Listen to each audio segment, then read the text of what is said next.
I just faced a father's worst fear. An HOA bully slapped my daughter at lunch. The sound echoed through the cafeteria. Laughter stopped, trays froze, and in 1 second, my world tilted.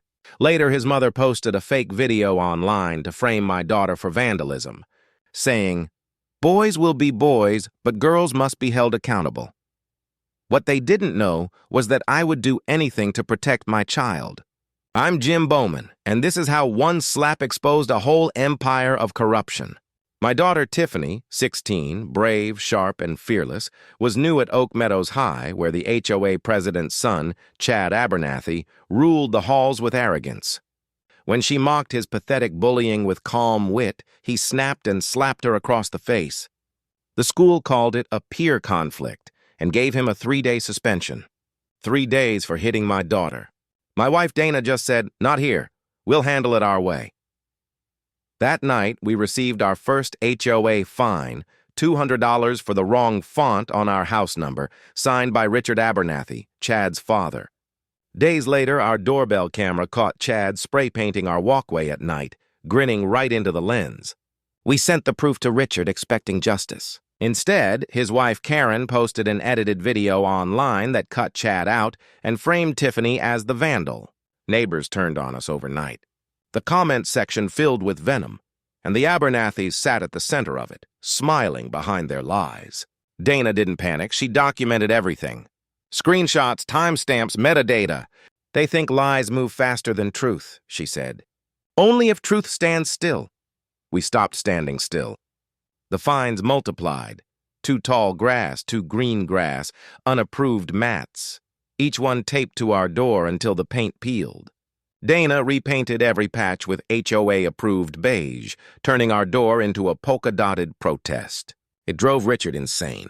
But bullies don't tolerate mockery. They escalate. Their next target was my son, Grant. A quiet 15-year-old wrestler, disciplined and calm. He hated bullies more than anyone. After practice one day, Chad and his cronies cornered him in the hallway, taunting him about our family. Grant told him to walk away. Chad swung first and hit the floor seconds later, pinned clean by a perfect wrestling move. No punches, just discipline.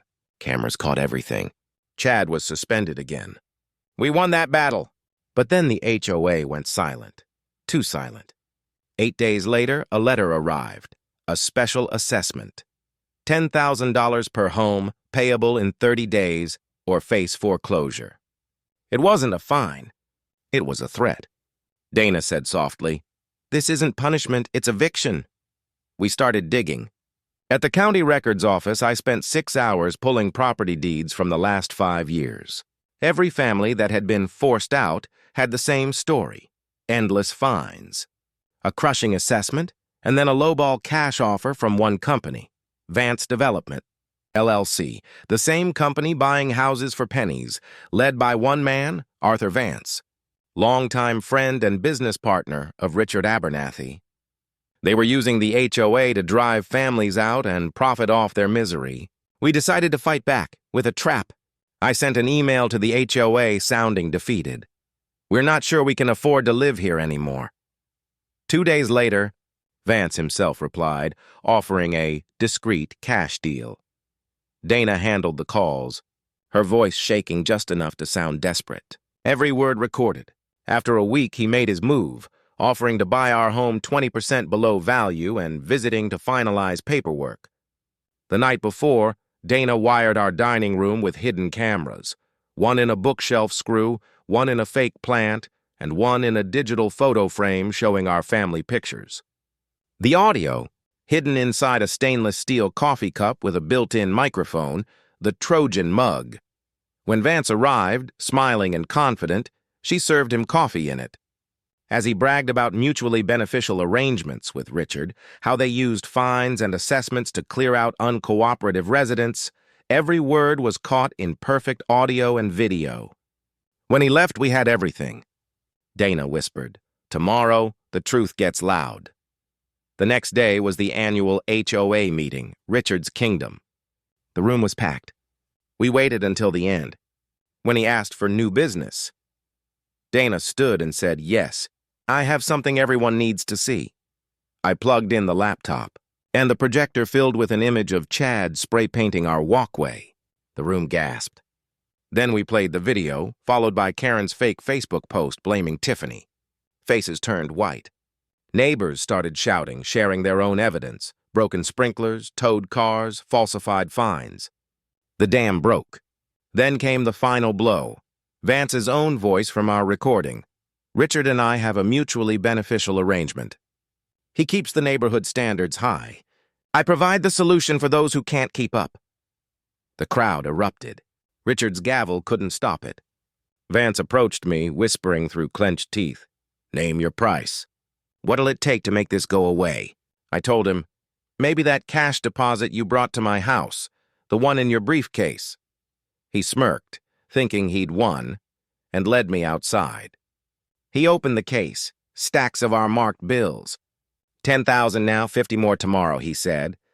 Just say it was a misunderstanding. Dana's UV light flicked across the cash, our initials glowing blue. Same bills, she said. Same cereals. A voice from behind cut through the dark. Keep your hands where we can see them. Police lights flashed. 2 detectives stepped forward. Arthur Vance, one said. We need to talk about bribery and extortion. His face went pale. The trap had snapped shut. Moments later, Richard and Karen stumbled outside, shouting. Chad followed, tripped on a sprinkler, and fell sobbing at the officer's feet. The Abernathy dynasty ended in tears and handcuffs. News crews flooded Oak Meadows. Charges were filed: conspiracy, fraud, bribery, evidence tampering. They all took plea deals. Their empire collapsed, and Vance Development was dismantled to repay the families they'd exploited. But for us, justice wasn't just revenge, it was rebuilding. Dana led the reform. A new HOA board rose from the ashes, neighbors who'd suffered under the old rule. Together, we rewrote every bylaw: no vague fines, no secret votes, photo proof required for every citation, and community approval for any large assessment. Transparency replaced fear. Accountability replaced power. And Oak Meadows finally became a neighborhood again.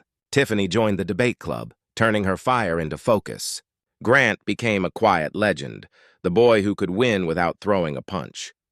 And Dana, my unshakable wife, went back to color-coded peace. As for me, I'm still Jim Bowman. I still drink my coffee black and love quiet mornings. Our front door is back to deep forest green, no beige scars, but I kept the doormat that says, "Oh no, not you again." Dana thinks it's tacky. I think it's a reminder that your home is worth fighting for. That sometimes, to protect your peace, you have to go to war. We didn't just keep our house, we took back our lives. Because in the end, power doesn't belong to bullies. It belongs to the people who refuse to be silent.